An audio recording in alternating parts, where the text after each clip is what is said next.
আসসালামু আলাইকুম সবাই রে। এই বছরে সেকেন্ড টাইমের মতো আমি আমার ছাদ বাগানের জন্য কিছু গাছ সংগ্রহ করলাম। তো এর ভেতরে এটা দেখা যাচ্ছে এখনো আমি পুরা সেটআপটা রেডি করি নাই। আশা করি রেডি হইলে আমি আপনাদেরকে আরো অ্যাপ্রোপ্রিয়েট ভাবে দেখাইতে পারবো। ছাদের পুরে সব এলোমেলোভাবে হয়ে আছে। জাস্ট আমি নিয়ে এসে রাখছি আরকি। নার্সারি থেকে নিয়ে এসে এখানে রাখছি।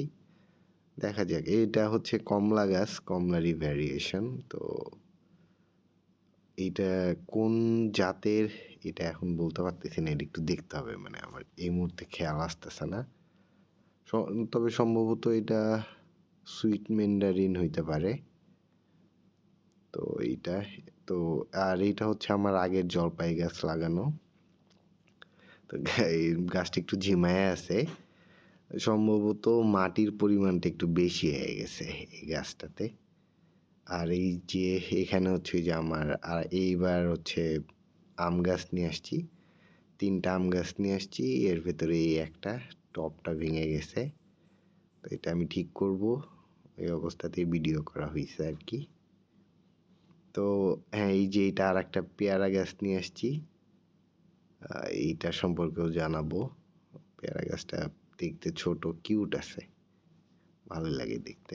এই যে এইটা আরেকটা মালটা গাছ, সরি কমলা গাছ। এটা মনে হয় পাকিস্তানি। সম্ভবত এই যে ধরাও আছে, হ্যাঁ। প্রবাবলি এটা পাকিস্তানি। এরপরে হচ্ছে এই যে আমার ওই লঙ্গান গাছগুলা, সরি রঙ্গান না তো লঙ্গান গাছগুলা এখানে আছে, এখনো লাগানো হয় নাই। ইনশাল্লাহ নেক্সট ভিডিওতে লাগাই দিব। প্রচুর ব্যস্ত সময় যাইতেছে, যার কারণে গাছগুলার পেছনে যে একটু টাইম দিব হয়ে উঠতেছে না। একটা ওই যে আর একটা এই যে এখানে যে আম গাছটা, এটা আর একটা জাতের আম গাছ। এটা সম্ভবত ভ্যালেন্সিয়া। নিচে ইট দিয়ে রাখছি। গাছ বাতাসে বারবার হেলে যাচ্ছিল। আচ্ছা, এইটা আর একটা আম গাছ। এই যে এটা লঙ্গান গাছেরই একটা জাত সম্ভবত। ও এটা পিঙ্ক পিং পং।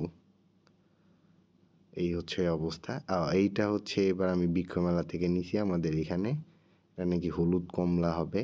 আমি জানি না আসলে এটা আসলে ট্রু কিনা। তবে আসার সময় যে রিক্সাওয়ালা ভাইয়ের সাথে রিক্সাতে আসছিলাম, তখন উনিও বলল যে হ্যাঁ, এটাতে হলুদ কমলা হবে। আপনি আমার বাসাতেও আছে।